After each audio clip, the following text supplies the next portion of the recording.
Yeah. Weezy out.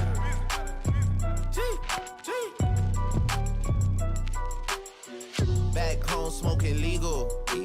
I got more slaps than the Beatles. Foreign running on diesel, dog. Playing with my name, this lethal, dog. Who you see? What? Don Corleone. Trust me, at the top it isn't lonely. Everybody acting like they know me, dog. Don't just say it down, you gotta show me what you gotta do. Bring the clip back empty. You asked to see the ball, so they sent me, dog. I just broke her off with a 10-piece, dog. There ain't nothing, I'm just being friendly, dog. 7:07, that ties the collegiate record. Blow it in the mall doesn't mean it's Elijah Hall, can he run faster than 20:34? Oh my goodness, he just set the collegiate record. 20 points. Really wanna fall till you fall when you're back against the wall. 1A championship Saturday we had to wrap up coverage of the 2018 NCAA Division III Outdoor Track and Field Championship. Yeah, a lot of murk caught me in a hard way, but got a sticky and I keep it at my dog's place. Girl, I left you loving magic, not all shade. Still going bad on you anyway. Whoa. I can feel like 80 rats in my Marys. Me and Drizzy back to back is getting scary. If you fucking with my eyes, just don't come near me. Get out my way. Put some bins all on your head like Justin Terry. Whoa. Rich and Millie cuss a Lambo. Known to keep the better on commando. Salute. Every time I'm in my trap, I move like Rambo. It's Indy. Ain't a neighborhood in Philly that I can't go. That's a Fendi. For real. It's just a little 10-piece for it, just to blow it in the mall. Doesn't mean that we involved. There it is. It's the first time they've held that up since 1972. Do it if you really wanna fall. Kendall Ellis will win the heat and establish the time to beat at 50-34. Still going bad on them anyway. Saw you last night, but did it broad day.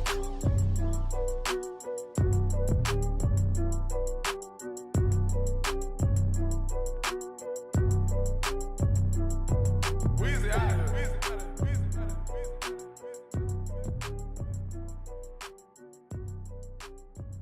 Ladies and gentlemen, please welcome the president of the U.S. Track and Field and Cross Country Coaches Association, head track and field coach at LSU, Dennis Shaver.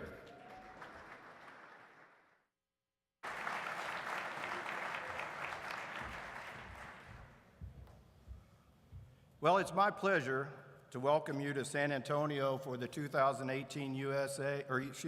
Track and Field and Cross Country Coaches Association Convention. We are ready for an exciting, productive, and rewarding week as we embark on the association's 14th convention. As you know, this convention serves as a forum where coaches interact with their colleagues, actively engage in educational programs, gain opportunities for professional growth, and address the business needs of our sports and divisions. Among the various activities at convention, your divisional executive committees have been meeting diligently since yesterday morning and last night.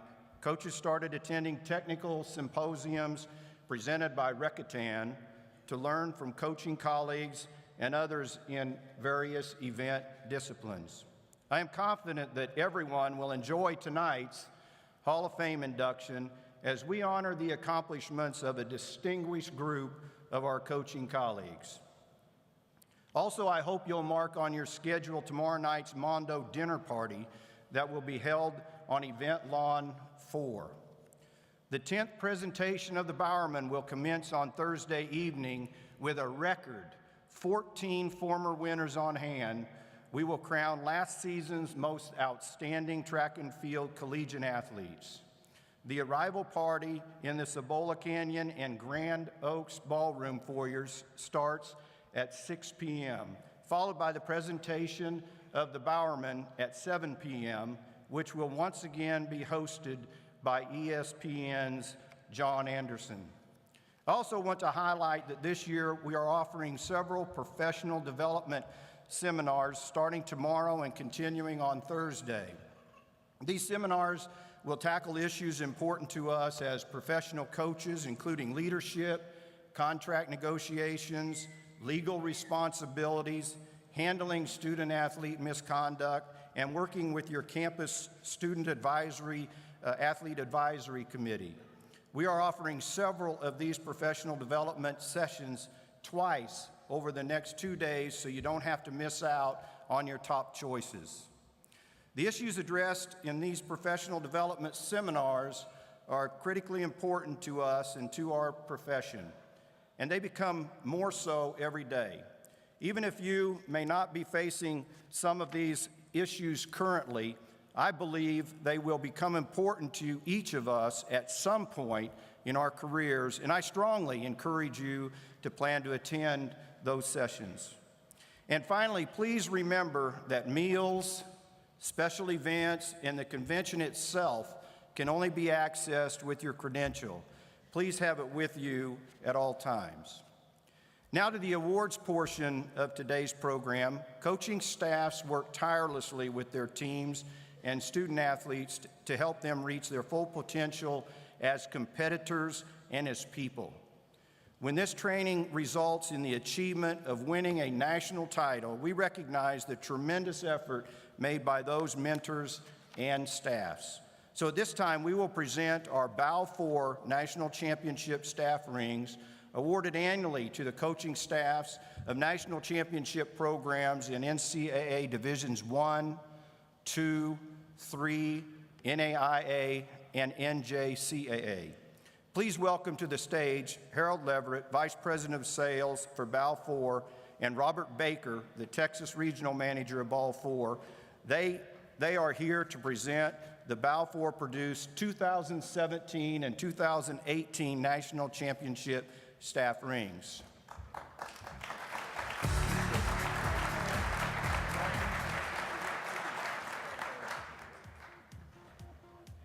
From NCAA Division and JCAA Division III, men's outdoor track and field national champions, Rowan College at Gloucester.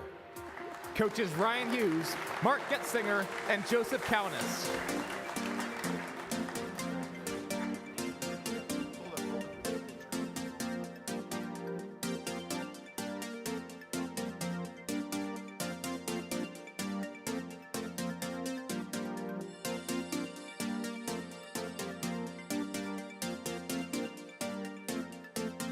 From NJCAA Division I, men's outdoor track and field national champions, Barton Community College.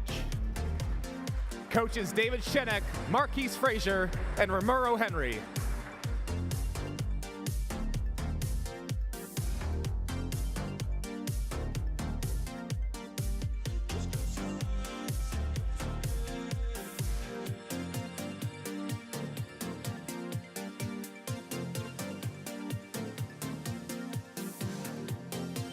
NJCAA Division I 2017 men's and women's cross-country national champions, Iowa Central Community College. Coach D. Brown.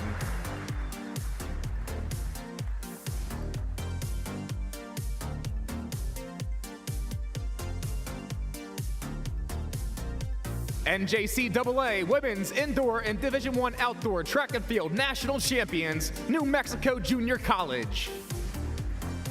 Coaches Keith Blackwell and Jeff Becker.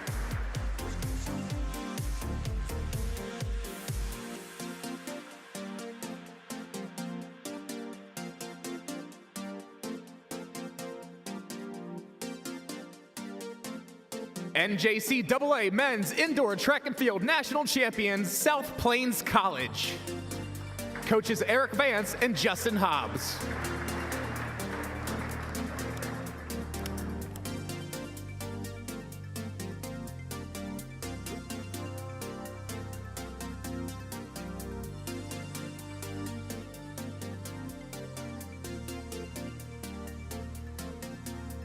NAIA Women's Outdoor Track and Field National Champions, Southern University at New Orleans. Coach Yuan Reed.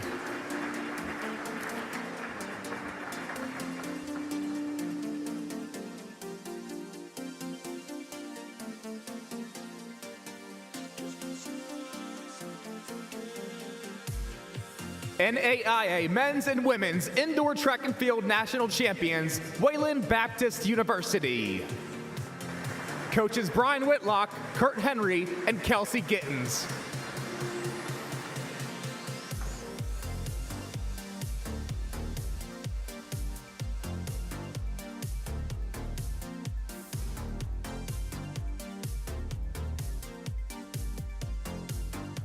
NAIA Men's Outdoor Track and Field National Champions, Wiley College.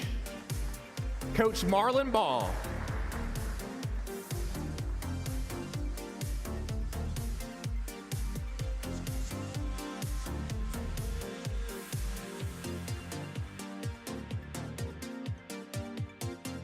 From NCAA Division III 2017 Women's Cross Country National Champions, Johns Hopkins University. Coaches Bobby Van Allen, Shedrick Elliott III, and Mara Lind.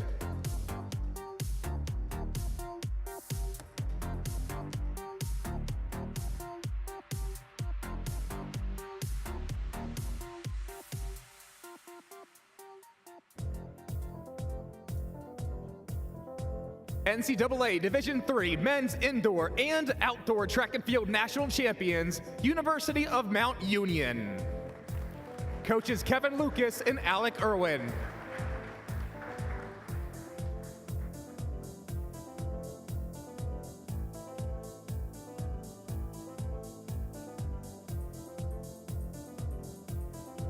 NCAA Division III 2017 Men's Cross Country National Champions, North Central College. Coaches Al Carius, Frank Grammaroso, and Chris Wheaton.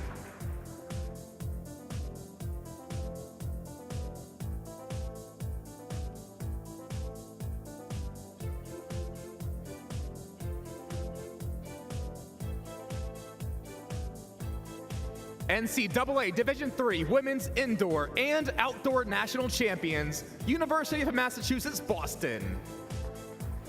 Coaches Cassandra Walker Hall and Hamza Abdul.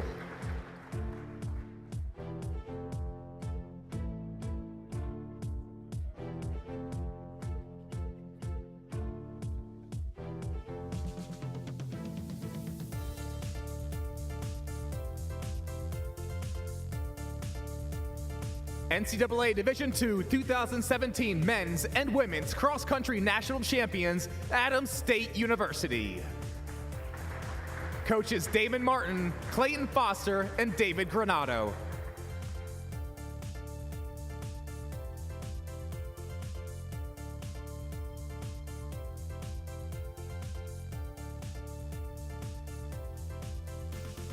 NCAA Division II Women's Outdoor Track and Field National Champions, Lincoln University of Missouri. Coaches Victor Thomas, Aileen Smith, and Alexander Templeton.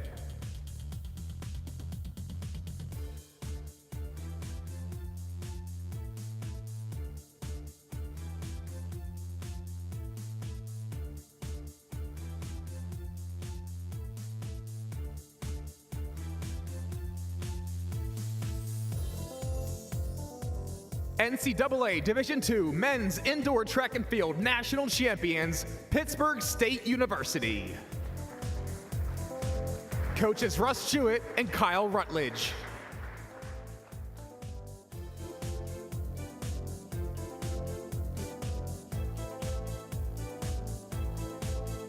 NCAA Division II Men's Outdoor Track and Field National Champions, Texas A&M University, Kingsville. Coaches Ryan Dahl, David Brock, Eugene Dahl, Tim Miller, and Aaron Sampson.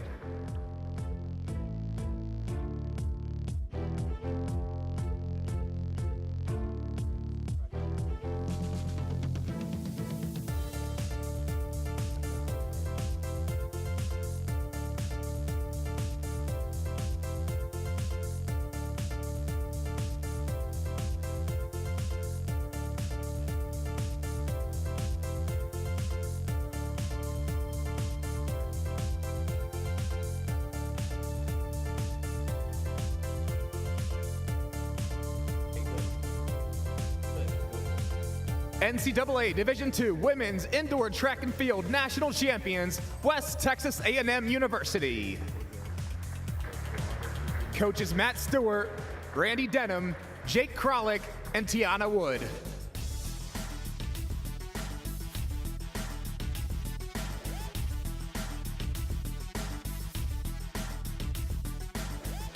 NCAA Division I Men's Indoor Track and Field National Champions, the University of Florida. Coach Mike Holloway.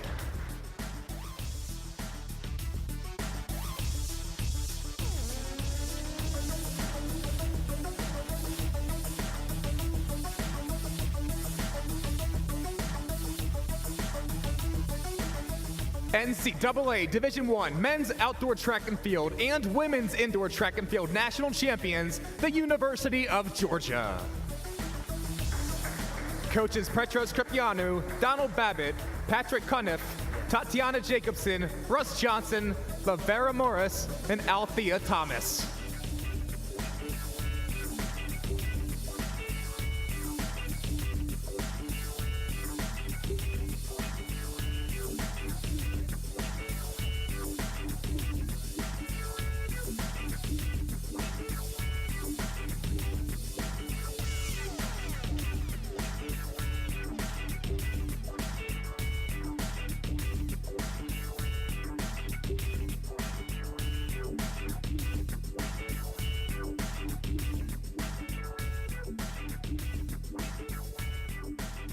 NCAA Division I 2017 Women's Cross Country National Champions, the University of New Mexico. Coaches Joe Franklin, Laura Bowerman, James Butler, and Dr. Richard Cerrone.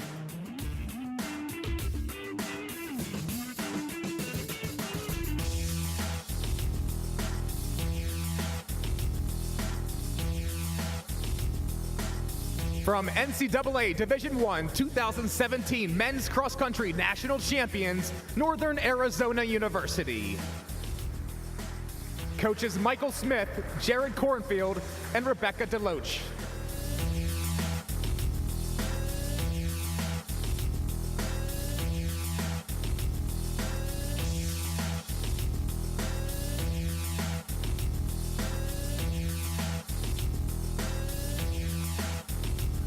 And finally, from NCAA Division I, the Women's Outdoor Track and Field National Champions, the University of Southern California.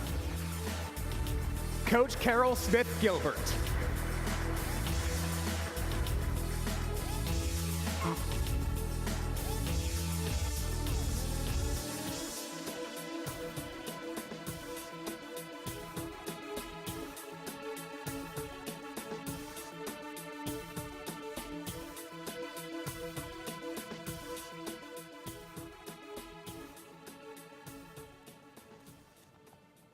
Let's have another round of applause for our championship coaching staff.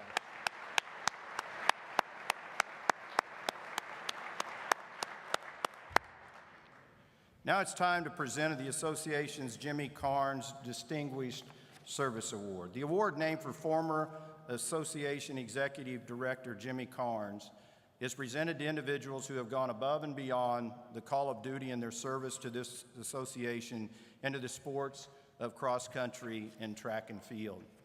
The winner of this year's award is John Gartland of Indiana State University. John, please come on up.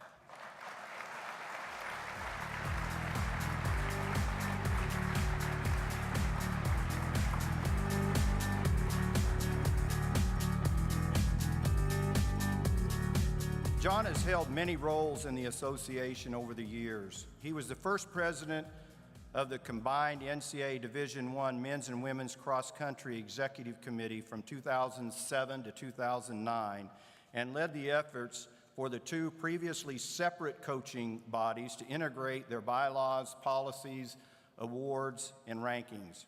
John also served twice on the association's board of directors, first from 2007 to 2009 as president of the NCAA Division I Cross Country Executive Committee, and then again from 2011 to 2015 when he served 2 terms as an NCAA Division I at-large member. He is currently a volunteer assistant coach at Indiana State and recently began his 31st season with the program. John has coached Sycamore student athletes to the highest level of success, winning 11 NCAA individual championships, finishing runner-up at the national level 6 times, earning 50 All-American honors, and winning 200 individual titles in the Missouri Valley Conference. Please join me in honoring our 2018 recipient of the Jimmy Carnes Award, John Gartland.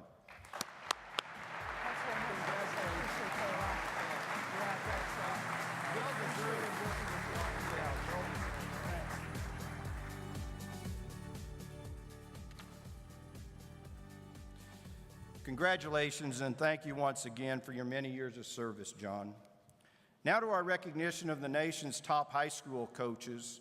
By the way, that was presented by Sam Seams, our director. Maybe give Sam a hand if we could real quick. Now in recognition of the nation's top high school coaches, the USTFCCA National High School Coach of the Year Awards. The association's High School Coach of the Year program recognizes a girls' coach and a boys' coach in every state for the cross-country season and the track and field season. State winners are eligible for the national top honor and selected by a national panel of selectors. The 2017 Girls National Cross Country Coach of the Year from Keller High School of Keller, Texas, Brian Zering.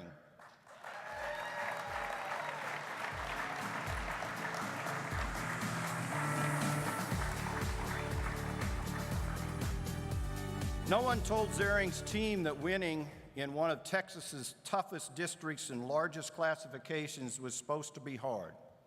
The Indians rolled at the district and regional level and then won the Class 6A title by 59 points and had 4 athletes earn all-state honors. Zering's team then finished second at the NXN South Regional Championships and 4th at the NXN Nationals. Congrats.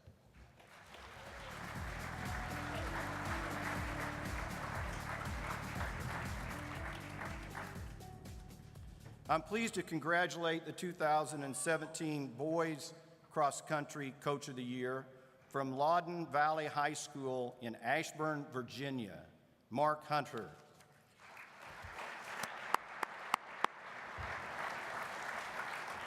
Hunter's team had unprecedented success in 2017. At the Loudoun County Championships, all 7 varsity runners clocked sub-16-minute times, something that had never been done in state history. The Vikings swept through the postseason in the state of Virginia and continued their success at the national level with wins at the NXN Southeast Regional and finally at the NXN Nationals. Let's hear it for him.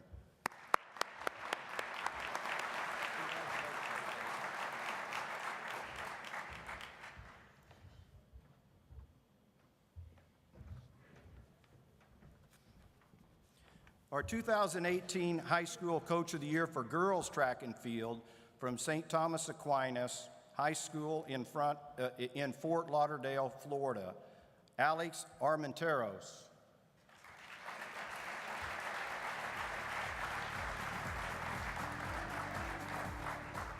Armenteros' team won the FHSAA 4A District 13, Region 4, and Class 4A state titles by an average margin of 125 points at the state meet. The Raiders entered athletes in 15 of the 17 events, scoring 116 points to win by 80. How sweet that would be. Which is both the most points scored and the largest margin of victory by a 4A champion since the year 2000. Congrats, Alex.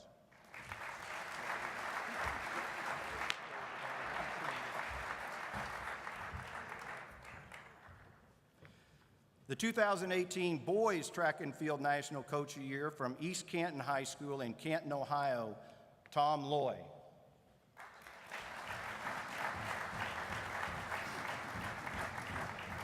Loy's Hornets dominated the OHSAA postseason on their way to the state title. His team won the OHSAA Division III Northeast and Division III Region 9 titles and then scored 64 points at the state meet, a total that had only been eclipsed 3 times in the previous 10 years, regardless of the division. Congratulations. I think we're going to get a picture over here.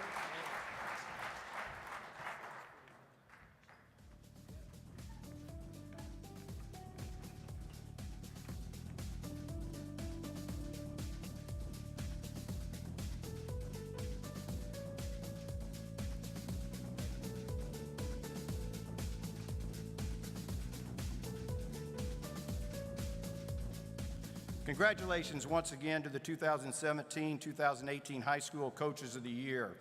State and national awards for the 2018 cross-country season will be announced in January. Now it's my pleasure to introduce to you our keynote speaker, Mr. Todd, as I call. Todd spent over 25 years building his expertise in leadership and team dynamics through a broad range of business, entrepreneurial, and collegiate basketball coaching experiences. His powerful leadership and cultural developmental principles have been embraced by some of the most successful leaders in business and education, along with countless coaches and athletes from championship programs in the NCAA, the NBA, the MLB, and the NFL. So let's give a warm welcome to our keynote speaker, Todd Gongwer.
Thank you.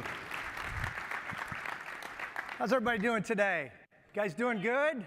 Congrats to all the great coaches that got some bling from championships, so that's pretty awesome. Thank you, Dennis. Thank you, Sam, for having me. I am really, really excited to be here. In fact, I'm so pumped because I got a ton of stuff. I get to talk a lot about leadership and culture and all kinds of stuff, and more often than not, I don't have enough time to share. But today, I get not only a little bit of time today. You want me speaking for an hour and a half this morning, right now? An hour and a half. You all ready for that? No, I'm just kidding. Just a few minutes this afternoon, and then more in some breakout sessions. But I'm excited to be here. Before I jump into too much, well, let me ask you this: how many of you, how many of you know what this is? Chemistry? Anybody know what that is? It's a molecular structure of oxytocin. Anybody? You still don't know what that is, right? It's like, huh? Molecular structure of, you thought this was going to be about leadership. Really interesting stuff, right? No, this is a molecular structure. So oxytocin is this really, really powerful chemical that we release in our brains. And it's known, it reduces stress. It's obviously, a lot of times people kind of call it the love chemical or the trust chemical. And like I said, it's known to reduce stress. It's known to, has anybody in here ever experienced any kind of stress, by the way? Raise your hand if you ever had any stress. Okay. So there you go. So oxytocin is something that can reduce that. It actually can lower blood pressure. It's actually been known to lower pain in situations because it affects our cortisol level and stuff like that. And so it's a really powerful thing. This next one, thank you, is gratitude. So gratitude is also a very, very powerful part of our lives. And I think we underestimate it, especially in the face of tough times, of dealing with stress, which many of you raised your hands when I asked that question. Gratitude, in fact, there's a lot of people or a lot of studies out there that will tell you that it's impossible to hold a thought of stress in your mind when you're thinking of something you're thankful for. So gratitude is a really powerful part of our lives too. And then this last one, this is going to be an amazing experience. This is just a phrase of words, just simple words. But you know what? There's life and death in the power of the tongue. Our words are so powerful, and often we underestimate our words. I'm going to talk a lot about that with regards to what that means to your leadership and how it impacts not just the immediate, but the long term. But words are so powerful, and we're learning more and more as brain science continues to advance. We're learning so much more about, you know, the effects of our thoughts and our words and how we can actually move things in our brains and move things in our minds in a really powerful way by just the words we speak. And in fact, there's studies out there that'll tell you that, you know, you have a conversation with yourself all day long, right? We're always talking to ourselves. The question is, you know, are you listening? Who are you listening to, and what are you going to say? So there's studies that'll tell you that the words that you speak out loud are actually up to 10 times more powerful than that conversation going on in your head. So often, one of the most important things you can do is just speak. I mean, like, when you're struggling with something, just speak out loud what you really want it to be, where you really want it to go, what you really believe can take place. So those are three really powerful things. So I need you guys to do something. Make sure we're ready for this entire conference. It's going to set the tone. So I need you all to stand up. Oh, boy. We're going to do some calisthenics or T20. I knew we were at a track convention, by the way. I went to the fitness center today, and I've been to the fitness centers and resorts before. It was not like a normal resort today. Number one, it was packed. Number two, there was no one that was out of shape. Everybody was in there much better shape than me, by the way. So it was crazy. So we're not going to do calisthenics. You guys don't need to do that. But here's what we're going to do. We're going to release oxytocin. Oxytocin, remember I told you how powerful it is. Here's the cool thing about it. We have the power to release it. And one of the powerful ways is it gets released by human touch. Okay? And so high fives, that's why we high five and slap somebody on the back, or we chest bump or fist bump or all those other things. Those all cause little releases of oxytocin. But the greatest moments in your sport, the greatest situations, the greatest experiences you go through, what do you do when something great happens? Tell me what you do. Yeah, you clap, but what else do? You clap really loud. What else? You hug. You can't help it. That's your human nature. So you guys, I'm sorry, I don't do this in business groups because they really get mad, and some of you aren't huggers. Suck it up. Here's what you got to do for me, because we're going to set the tone for this whole conference. You got the gratitude, you got the oxytocin. So you're going to turn and you're going to hug at least two. Now just wait. You're going to hug two people, and you're going to say, thanks for being here, thanks for brushing your teeth, whatever you thank them for something. And then say, this is going to be a great experience. And I'm talking about this week, okay? So go. You got two people.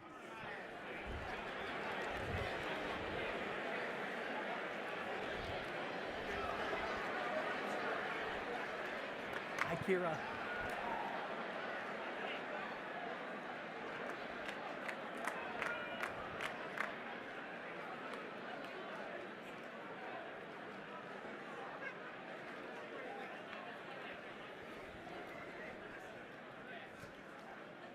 All right, you can be seated. Now we're ready to roll. Now we're ready. So some of you said, hey, by the way, I'm just checking. I do that with teams. Every time I work with a team, I make them hug. And normally I love. Here's the cool thing. So I'm going to ask you guys, how many of you hugged more than two people? Raise your hand. All right, that's pretty good. That's pretty good. You know what? Most of the time when I do that, in fact, every single time I've ever done it with a team, you guys can remember this, all right? This is a good thing for coaches. Every single time I've ever done it with a team, everybody in their hands go up. Every single one of them hugs more than just two people. They love that part of it. And it's so there's something to the oxytocin thing I'm talking about, all right? The trust, bonding us together. So let me ask you a couple questions. How many of you said you got some stress. How many of you face challenges on your team? You've faced challenges on your team. Let me see your hands if you face some challenges on your team. How many of you have ever had some challenges with your admin? Okay, nobody wants to raise their hand. Everybody's scared. Is anybody? How many of you have ever dealt with a kid with a bad attitude? Just two or three of you, right? How many of you have ever dealt with parents that are bothersome? Okay? Some of you are like going like this, making sure nobody. So I think that got just about the whole room, at least at some point. Something that we all have in common, there's a common thread that goes through all that, that has to do with people, right? All those challenges, all those things you're dealing with, when you're dealing with attitudes, you're dealing with parents, you're dealing with admin, you're dealing with your team, people are a common thread that goes through all of those things, and we have to be very careful. We have to not ever underestimate what's going on around us with people. That's why I'm so passionate about the subject of leadership, because obviously when you think about the meaning of the term, you think about where you can go with it and what all it means and how broad-based the subject is. It's always in some way, shape, or form dealing with people, human dynamics, people. And so we have to take that really subject. And the other thing we have to understand is every single person is different. Every single person is different. Every character in the room, every character on your team is a little bit different. So it takes different attention, different situations. My family, usually I didn't have a picture of them up here, but my wife, I've been married for 24 years. I have a senior in high school, so he's 18. That's my oldest son. My daughter is 15, and my youngest son we adopted from Haiti a few years ago, and he's 8. And he's just, all three of them are so different. They're so unique. And again, it's a lot like a team that we're dealing with. Every single person is a little different. How many of you have kids in the room? Some of you have kids. You understand every kid is different. Every kid is different. And that's our challenge as coaches. We're dealing with people. We're dealing with different personalities. We're dealing with different attitudes. We're dealing with all kinds of different things. So it's really, really important that we engage in a deep level in an intentional way in some of these things. So I'm going to talk about some more of this thing of challenges. I asked you some of the challenges that you had, and I think this is a good illustration because all those things we just talked about, you guys, all those things you just talked about fit into this, because every single one of us is at a different place. We're all at some point, we're at point A. No matter what division we're in, no matter what year we are in coaching, no matter what position we have or status, we're all at point A, and we're striving to be somewhere, which is point B. That's something we all have in common. And the challenge is, okay, so how do we get there? And here's what happens, you guys. As we think about where we are, when we think about what we want to get to point B, we want to get to there, and we start to go down the path of the what. What am I going to do? What do I need to do to accomplish this? What are the things that, and you start going down to spending all your focus on what do we need to do this with our team? We need to do this, we do this. And then you also go to that very next one that's closely related to the what, which is how. How are we going to accomplish these things that we know we want to do? This is what we want to do and how we want to do it. And when I talk about these things, I classify both of these as kind of skill set, mindset. Skill set, mindset. So skill set is the ticket to the dance. Every one of you knows the basics, the skill set required to be in your sport. You understand how you have to help the athletes develop in their particular, whatever it is that they're competing in. You understand the basic skill set that they need to develop. And so these whats a lot of times are centered on the skill set, developing. How are we going to strengthen them? How are we going to get them in the weight room? How are we going to get repetition, all the skill set stuff. We go a little deeper into the mindset stuff a lot, especially now, maybe in the last 10, 15 years. That's really become brain science, sports psychologists, mental coaches. All those things have become extremely important. So we spend a ton of time thinking about what's and how's and getting the skill set and the mindset right. There's another side to that, which goes down a little bit different path, and that is who and why. So we work on all of these other things, but the reality is the question I guess you have to ask yourself is who do we really want to be as we're pursuing these things? Who do we want others to see us as we're pursuing these things? Who do we want our players? I work with a lot of coaches one-on-one situations a lot of times, and one of them that I'm working with is really struggling with some stuff, and just a couple weeks ago, the biggest thing we got down to, is I said, I want you to think about who do you really want them to say you were in 10 years from now? I'm talking not just about your athletes. I'm talking about your kids if you're a parent. I'm talking about your spouse. I'm talking about the people that are coaching with you. Everybody that's in here, who do you really want them to say that you were in their experience? So this who thing goes deeper, the why thing goes deeper, and this is, you guys, what I would call the heart set. I classify as the heart set. So you have skill set, mindset that we spend a ton of our time on, but I think the question you have to ask yourself is, this heart set thing, how much time am I spending on the heart set? And yet, and I want to tell you, the heart set, if you turn on ESPN and you watch the little ticker symbol that goes along the bottom of the screen on ESPN, I'll guarantee you, and you see the problems with this kid got kicked off here, this kid got in trouble here, this person cheated here, this person did, whatever it is that you see, you're going to see 90+% of those issues, and I promise you they'll go back to the heart set way more than skill set, mindset. I'm watching a football game a couple months ago, toward the end of the game, and it was a Power 5 conference against I think maybe it was a MAC school or whatever. The Power 5 was supposed to be killing them. They weren't, and so they're going back and forth. The Power 5 school was up by 2 points, and the smaller school is driving at the end of the football game. It's raining. Nobody is in the stands left. I mean, it's horrible weather, horrible game. I'm watching it just because it's my job. At least that's what I tell my wife. So I'm watching this game at the end, and it's third down, and they're on like the 30-yard line. It's third and long, and there's a minute and a half left. And this smaller team, they snap the ball, and one of the guys gets through the line. He comes in, and he sacks the quarterback 10, 12 yards behind the line of scrimmage. Okay, so now it's going to be fourth down on the 40-something yard line. Game over. I think they maybe had one more timeout left, but the clock's ticking. It's inside of one.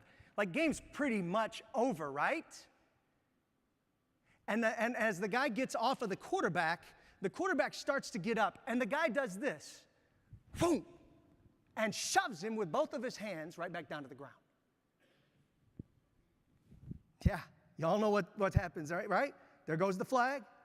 Now instead of fourth on the 45, like fourth and impossible or whatever, clock stops, 15 yards, half the distance to the goal line. First down, they got one more timeout. They're on like the 17, 16-yard line, whatever. They run 2 or 3 more plays until the clock gets down, and they kick a field goal and win the game with no time on the clock. Somebody saw that game. Somebody knows what I'm talking about. Somebody watched that game. Yep, I see your E. So, was that a skill set problem? No. Was it a mindset? Some will go, well, yeah, mental toughness. Let me tell you what it is. The mindset, skill set, or the mindset, heart set work together. It's like the sprockets on a bike. You need both. You can't just put all your attention on one. I promise you. You can try to build the most mentally tough human being on the face of the earth. And if the heart's messed up, if there's deep anger issues, if there's unresolved unforgiveness, all kinds of other stuff that can get into the heart, I promise you that situation right there, because what I said when I asked people, was that a mindset problem? And some coaches will go, well, yeah, it was. And then my next question is, so you're telling me if I ask the kid right before the play, hey, if you shove the quarterback back down, will you get in trouble? What do you think he'd tell me? He knows he would have he knew he shouldn't have done it. It was a heart set issue. The heart set is the foundation, you guys. We spend so much time on the other, and sometimes we ignore the heart set. And that's the foundation. The Willis Tower in Chicago, most of you know it like I do. I grew up near there, and the Willis is the Sears Tower. You all familiar with that? Everybody knows what the Sears Tower is? Beautiful building, tall building. You realize it took them almost 3 years to build that building, but they spent almost an entire year, almost the entire first year on the foundation, going down. Over 30% of the time it took to build it, they were spending on that which was beneath the surface. Foundation. And the crazy thing is, you guys, that foundation, even though you can't see it always, and you can't see it immediately, that foundation determines just how strong that building is when it's standing tall and looking beautiful, right?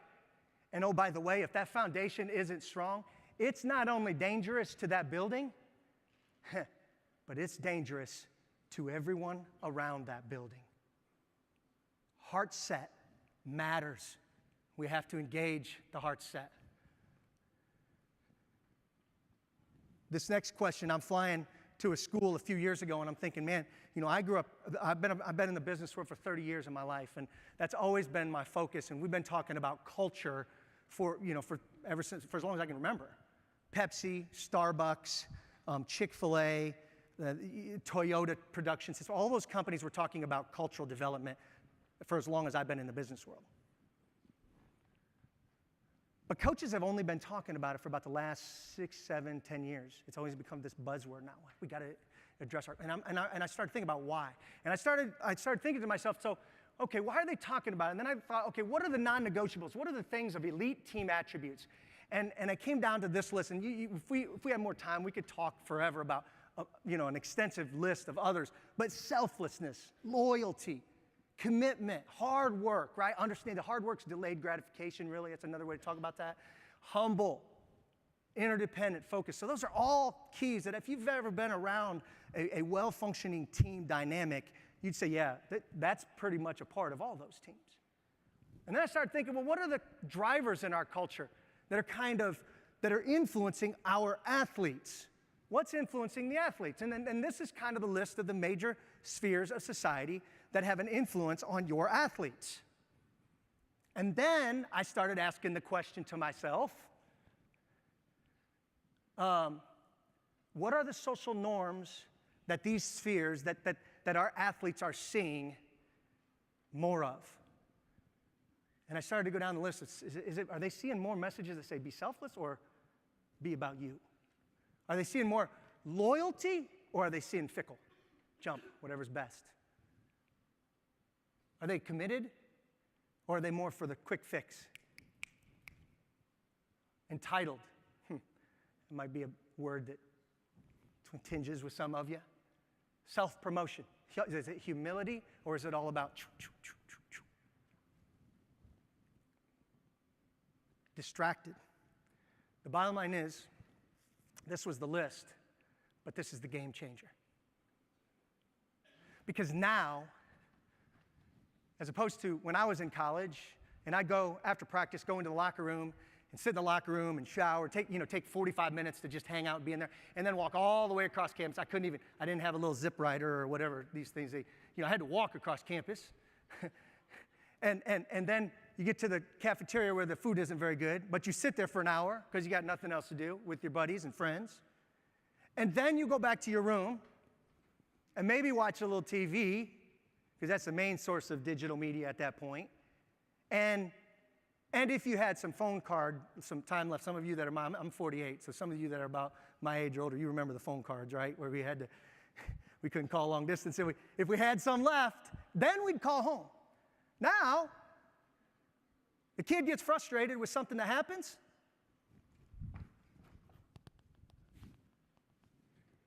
And all of a sudden, they got an audience going, you're right, yeah, man, you don't deserve that. Somebody that has no clue what really just went on, right? Because they're in another world. This has changed the game to such an extent that it stands. 10 years ago, when I started this journey, when my book came out and I started going all over the colleges and things and being asked, I wasn't even talking about this at all. But the extent to which this has changed it, I can't help, because I talk so much about character and the aspect of character and how powerfully that affects our leadership, that I have to address it, because this thing is absolutely affecting the heart set in an unbelievably powerful way. Digital media has created an opposition that's moved way beyond the field of play. Louder, instantly accessible, and a virtual constant in the lives of every member of your team. What this means to you is that no longer do we have the luxury. I tell people, I said we've gone from shaping to reshaping as a coach. So remember, I just described kind of the shaping process. We could bring them in, and you remember, some of you remember the Ghost scene, the scene in Ghost, the movie, where they got the pottery thing going. I always picture that, and it's kind of a steamy scene, so maybe you shouldn't picture that, but anyway. But remember the scene, he's looking at the pottery and trying to make the pottery right, and it used to be the coach, I feel like the coach we'd get the pot that was shaped like this, and then we started doing this, and we would shape it. And nowadays, the difference is instead of just us shaping it or our assistant coaches and they're being minimal, now it's a constant, there's fingers hitting it all over the place all the time. That's the picture that I see where we are today. And again, you have to engage the heart set. You have to be intentional. You have to be consistent because there's stuff going on all the time. I know you guys are dealing with there's been major changes and you know, I've talked to multiple coaches about challenges, and everybody keeps mentioning this thing of transfers as a somewhat of a challenge. Does that mean anything to anybody?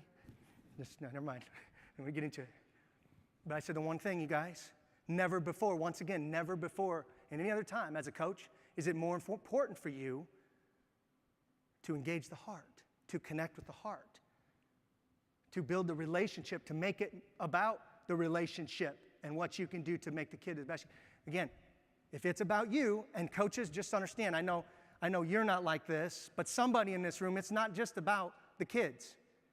It's about them, right? And we all battle that, which takes us to the next question that we have to ask. The last one is this question of why. And I talk a lot about that. I'm going to talk a lot about that in the next couple days in the different breakout sessions because I think it's such a powerful, powerful question that we all need to be asking as coaches. In fact, I think we all need to be asking it throughout the course of our lives. That's the message. When I wrote the book years ago, I never intended to write this thing as a parable. I never had no clue it would end up doing what it's done with coaches. But the biggest, the crux of the message at the foundation of this thing, you guys, it's all kinds of leadership, all kinds of influence, all kinds of character stuff. But it gets to this, you know what? Everything's going to hinge on why you really do what you do. Is it really about the kids? Is it really about their betterment? Is it really about pouring into them and impacting them? Or is it about you? And affirmations and the things that you may desire as a coach. You see, this little stick figure, again, this is in the book. This little stick figure is a great illustration of it. I know it's not a great drawing, but just trust me, Joe in the book talk to somebody that's read it, you'll know, you'll get what this means. But it illustrates the two things that really drive us, hatchets and treasures. Hatchets and treasures. And the reality is, you guys, when we ask the question why, the key there is we have to learn to get honest with ourselves. And for years and years and years, you guys, I didn't understand this. In fact, in 2002, I had been pursuing success in the business world, pursuing success in the sports world. I coached for over a decade at a small college, and I wanted to be the best of the best and go to the top of the top. And in 2002, I reached a point where, for the first time in my life, I actually started to reflect and go, man, nothing that I wanted to accomplish by this time in my life have I accomplished. And I had a breaking point. I won't go into all the details out here, but I had a breaking point, you guys, and I started asking this why question. And the difference now was, because I'd been teaching the why in my business, I'd been teaching the why in sports, but I really didn't understand until that day. I'm on my knees and I'm crying, and I start talking about why. And for the first time in my life, I started to realize how powerfully I had learned to deceive myself with my answers. As an athlete, I used to tell my mom, because faith was I used to say, oh, I want to impact people for Christ. And if you would have watched me play as an athlete, trust me, that would have been the last person you were thinking it was on my mind. And as a coach, it was all about the kids, always all about the kids. And yet I can remember looking down the sideline and thinking to myself, I hate that coach that we're playing against today. Some of you in the same conference, you play them multiple times. The guy that I coached with for years is actually in the audience, and he's smiling because he knows exactly who I'm talking about. I don't hate him anymore, by the way. I've forgiven him. But I mean, seriously, if it's about the kids, does that drive us to that? To hate somebody else, another human being? So that moment, that day, interesting, you guys, I was asking the why question. I realized my capacity to deceive myself was high, and I went to the bigger question, which I would tell you have to go to. And again, I'm going to go more into this in the leadership stuff we're going to do later this week. But just suffice to say, you have to have something deeper. It's got to be foundational. And I went from why do I do what I do to why am I here on this earth? And you guys, would you believe at that moment when I asked that question, I'm crying, and my son walked in the bedroom. I said, why am I even here? And my son walks in the door, and he sees his daddy crying. And I'm going like this. I don't want him to see me crying. I'm going like this. And I remember he just walks over to me, puts his little hand on my shoulder, and says, it's okay, Daddy. It's okay. And you guys, I got that answer. I got the answer.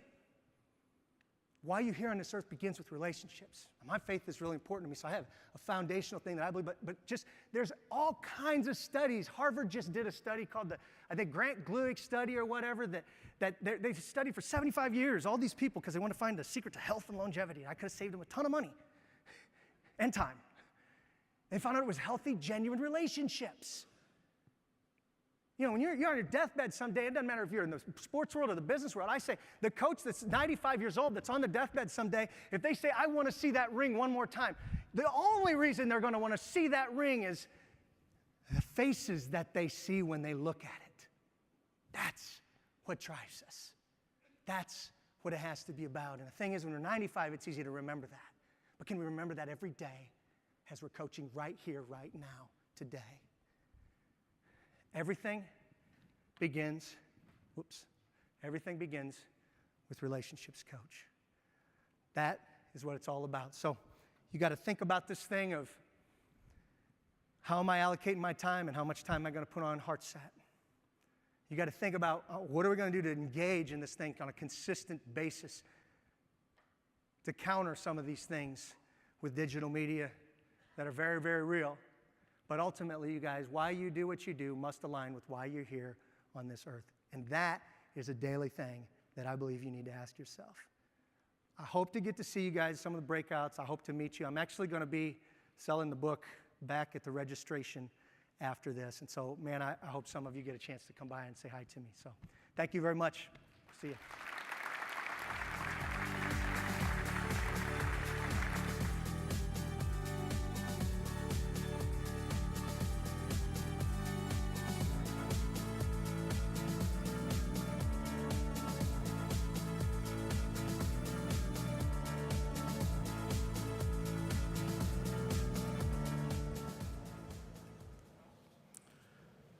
Okay, thank you, Todd, for sharing your wisdom with us. Todd's also, as he mentioned, speaking an assistant coach session this week and 2 professional development sessions. So really appreciate it, Todd. Todd just spoke about leadership, and I want to highlight that each of you as a coach has taken on a leadership role. You're a leader to the athletes entrusted in your care. And if you are a head coach, you're a leader to your staff members. If you work at a high school or a college, you're a leader on your campus. Some of you have taken an additional leadership roles here in our professional association through committee assignments or leading a technical symposium or teaching a TFA course. Earlier this year, in the horrific school shooting at Marjory Stoneman Douglas High School in Parkland, Florida, we lost one of our own. The school's cross-country coach, Scott Beagle, was killed moments after he ushered students from the school's hallways into a classroom. Coach Beagle showed true leadership in his last moments, putting the care and needs of his students before his own. But I think it's clear from reports of those who knew Coach Beagle best that those moments were a continuation of the leadership he showed in every aspect of his life. It is blessedly rare that we are called on to display the kind of leadership that Coach Beagle did. But I believe we are called to lead in other ways every single day of our lives as coaches and as people. I believe it's a gift to be entrusted with the training and development of a young person. Every coach in this room knows that their training and development extends far beyond our athletic endeavors. We have a unique opportunity to model leadership and care and ethics to our athletes every single day. I also believe that our profession and the impact we have on young people is critically important to our educational institutions. We have the opportunity to help develop young men and women into confident, capable, and caring human beings, rounding out the development that they are also undergoing in the classroom. I encourage each of you to embrace the leadership role that you have as a coach, embrace the opportunities you have to impact young people, to impact your campuses, and to impact our profession. Be visible as a leader and as a mentor. Consider taking on new leadership opportunities this week in our professional association, and consider how you can take what you learn here back to your family, to your athletes, and to your campus. As we prepare to close this session, I would like to ask you to take a moment to assist me in thanking our national office staff as well as our convention volunteers. Please join me in a round of applause.